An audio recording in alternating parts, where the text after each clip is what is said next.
est 8h41. Attention, v'là le loup. V'là le loup Canteloup avec Julie, la revue de presse. C'est parti.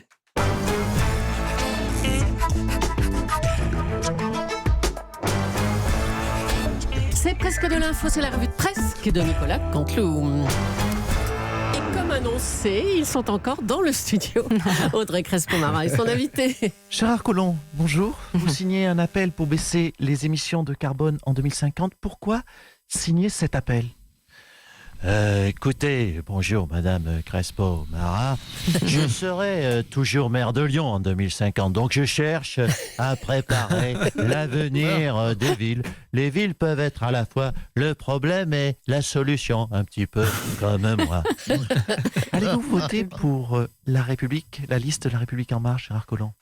Écoutez, je ne sais pas encore. Il y a un meeting à Lyon, vous y serez à ce meeting de La République En Marche ? Écoutez, il faut voir, je ne sais pas, je vais prendre contact avec les responsables de la salle. Mais vous savez, je suis un homme libre, je voterai en mon âme et conscience. Mais vous voterez pour Emmanuel Macron, pour La République En Marche ? Écoutez, ce matin, je vais faire ma mijaurée. Ma petite précieuse, je vais me faire désirer. Alors, je vais juste vous dire que oui, aujourd'hui, l'heure est grave, alors Emmanuel Macron ayant besoin de moi, oui, je discuterai avec lui. Nos liens se renouent quand les temps deviennent difficiles. Emmanuel le sait, il peut toujours compter sur moi. Je suis un homme des temps difficiles. Mais est-ce qu'il vous a dit « Excuse-moi Gérard, j'aurais dû t'écouter » ? Écoutez, il ne me l'a pas dit, mais j'ai vu qu'il avait infléchi sa position, donc visiblement il m'a écouté puisqu'il a corrigé. Mais tu vois Emmanuel, je ne voulais pas ton mal, mais plutôt ton bien. Mais est-ce qu'Emmanuel Macron regrette de ne pas avoir écouté vos conseils sur Alexandre Benalla ? Écoutez, c'est sympa, cher Audrey Crespo-Mara, de m'inviter pour me demander 20 fois si Emmanuel Macron aurait dû m'écouter. C'est le divan d'Henri Chapier ici, écoutez. J'ai donné mon sentiment sur cette affaire. Après, Emmanuel Macron organise sa sécurité comme il entend. Mais j'aurais pu le protéger moi-même, au besoin, avec mes bras, mes biceps, mes triceps, mes avant-bras, mes poings, mes métacarpes, mes... Mais attendez, cette affaire a-t-elle définitivement abîmé votre lien avec Emmanuel Macron, Gérard Collomb ? J'espère que non, mais vous savez, l'amour est toujours plus fort que tout. Ah, ça y est. J'espère bientôt le revoir avec Brigitte, donc je lui dis, appelle-moi Emmanuel, on attend à partager. Merci Gérard Collomb. En tout cas, merci de m'avoir invité à votre rubrique Courrier du cœur. Merci à tous les deux. Allez, on va revenir sur le titre principal de l'actualité ce matin avec vous, Nikos. Ouais, bien sûr, je suis là, toujours là. Bonjour, chère Julie, bonjour à tous. Quelle belle interview, merci, chère Audrey. C'est toujours un plaisir d'entendre votre voix et votre pertinence dans les questions. C'est ça, un moment Nutella. Allez, l'actualité principale de ce morning, c'est le Royal Baby. Ça y est, on connaît son prénom, il s'appelle donc Archie. Oh oui, oh oui, oh oui, ça c'est mon champion, c'est le futur roi. La monarchie, c'est monarchie. Oh oui, oui, allez-y, applaudissez. Oui, la monarchie, c'est monarchie. C'est nous qui l'avons fait en premier sur Europe. Tous les autres, vous nous le piquez derrière, mais non, mais c'est nous qui l'avons fait. C'est labellisé, c'est déposé à l'INPI. J'espère, d'ailleurs, comme les vérandas Akena qui ont un système d'accroche qui, bon, enfin bref, j'espère qu'il ne sera pas trop con par contre, notre Archie. Et voilà. Hein, si c'est, ben oui, si c'est un âne, c'est pas bon. C'est parce que ce serait l'anarchie. Oh non, oh oui. Oh, ça va être un joyeux bordel. Imaginez l'anarchie in the UK. C'est les Sex Pistols, ça, non? Oui, c'est un titre qui s'appelle Anarchy in the UK. On l'entend mal parce qu'il gueule. Mais voilà, je décrypte pour nos amis auditeurs. On écoute rarement les Sex Pistols sur... Faut pas dire ça. Faut pas dire ça. Voilà, un petit peu de punk pour démarrer la journée, ça fait du bien. Allez, à vous, ma chère Julie. Merci, Nikos. Allez, on va parler de la campagne des élections européennes. Nathalie Loiseau est en difficulté. On va recevoir celle qui est la tête de liste de La République En Marche. Bonjour Nathalie Loiseau. Oui, bonjour madame, bonjour monsieur. La voix. Écoutez, je ne partage pas votre avis, la campagne se passe plutôt très bien. En effet, allez sur le terrain, les sondages sont de moins en moins catastrophiques. Bah si, écoutez, ils sont passés de désastreux à simplement préoccupants. Il faut être positif, excusez-moi, il faut être positif, donc ça progresse quelque part, dans le bon sens. Donc je m'inscris en faux sur ce qui est dit dans tous les médias, j'espère pas chez vous. Alors, vous avez reçu le soutien d'Édouard Philippe à Caen cette semaine. Vous avez comparé son soutien au débarquement des Alliés. Oui, écoutez, je crois que cette image n'est pas complètement dénuée de bon sens. Les Alliés sont venus quelque part aider les Français en difficulté à l'époque. Sauf que moi, je ne suis pas autant, faut-il le rappeler, en difficulté que la France pendant l'occupation. Oui, c'est ça. Écoutez, je vais quand même un petit peu mieux, enfin je crois. Alors, vous avez déclenché une polémique et quelques moqueries en déclarant à des journalistes de l'Obs que vous vouliez lancer, je cite, un blitzkrieg. Blitzkrieg, c'est la guerre éclair utilisée et théorisée par les nazis. C'est quand même pas très adroit, ça. Hein. Le blitzkrieg, c'est ça blitzkrieg. Non, mais écoutez, nous voulons proposer, je l'ai dit, nous voulons proposer, nous ne voulons pas bombarder. Oui, c'est vrai, vous l'avez dit, mais bon, encore heureux, hein, si on peut dire. Écoutez, j'ai envie de dire que nous voulons proposer, vite et beaucoup, mener un blitzkrieg positif. Voilà un véritable Anschluss républicain, une sorte de, de Pearl Harbor écologique, comment vous dire pour que vous compreniez, un Hiroshima social, voilà, qui serait mené avec la Panzer Division du bonheur. J'en ai parlé, vous savez, à mon bureau de campagne, qui est un petit peu la commandantour de la bienveillance.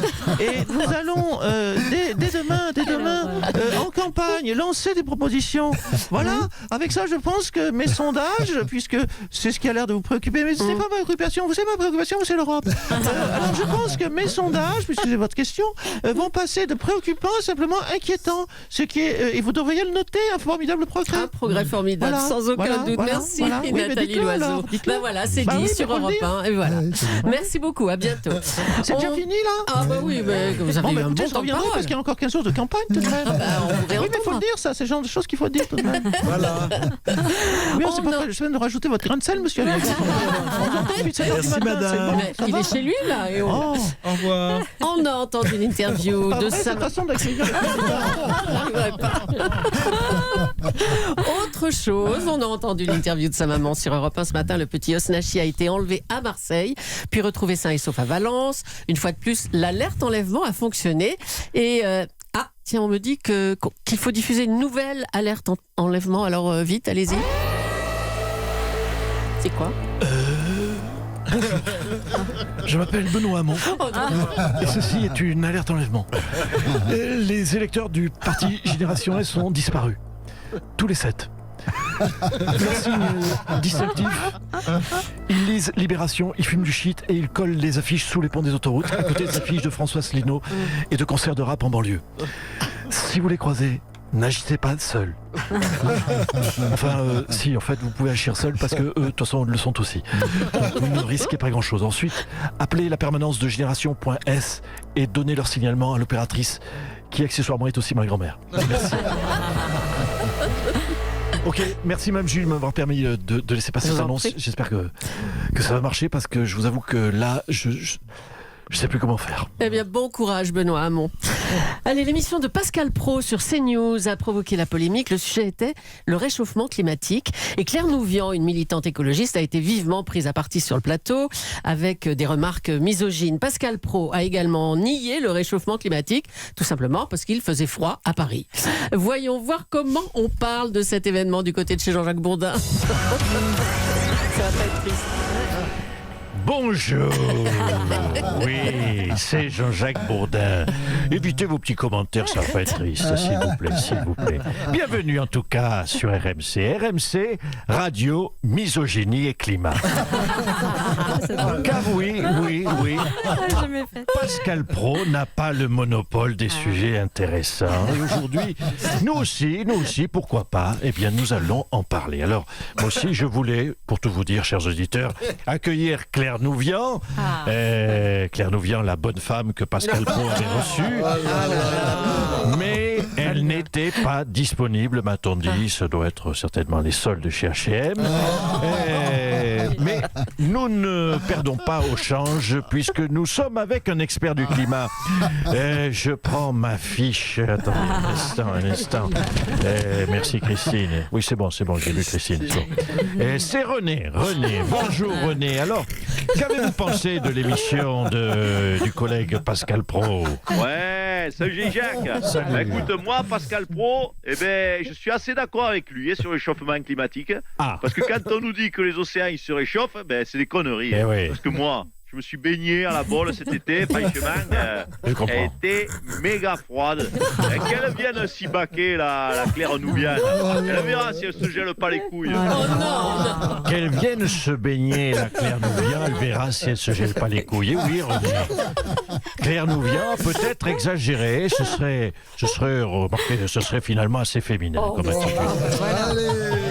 En tout cas, les scientifiques du monde entier sont d'accord, René, il se passe quelque chose avec le climat et la biodiversité. Ouais, je sais, mais c'est pareil. On me parle de la chute de la population des insectes et tout ça, tout le tout team là, mais et en attendant, moi je peux te dire, j'ai une expérience. J'ai pique-niqué avec les gosses le week-end dernier là sur une aire d'autoroute. Tu peux toujours pas dégainer un melon sans que ces connasses d'abeilles là elles viennent te bourdonner sous le pif. Et puis là, j'ai reçu un SMS. Oh putain! Quoi donc? Qu'est-ce qui se passe? Il y a Pascal Pro qui me veut comme chroniqueur chez lui. Toutes les conneries que je te raconte depuis des années, il veut me payer pour les dire, quoi.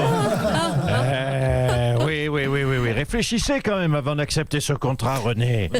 Salaud de Pascal Pro, il est en train de me flinguer mon commerce. Là. Attention, je m'adresse à toi, Pascal. Fais gaffe.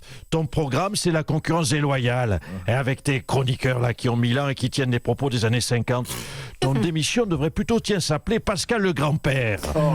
Voilà mon d'accord. avis. Allez, vous, Julie. En pleine forme ce matin, Nicolas Canteloup, c'était la revue de presse avec Julie.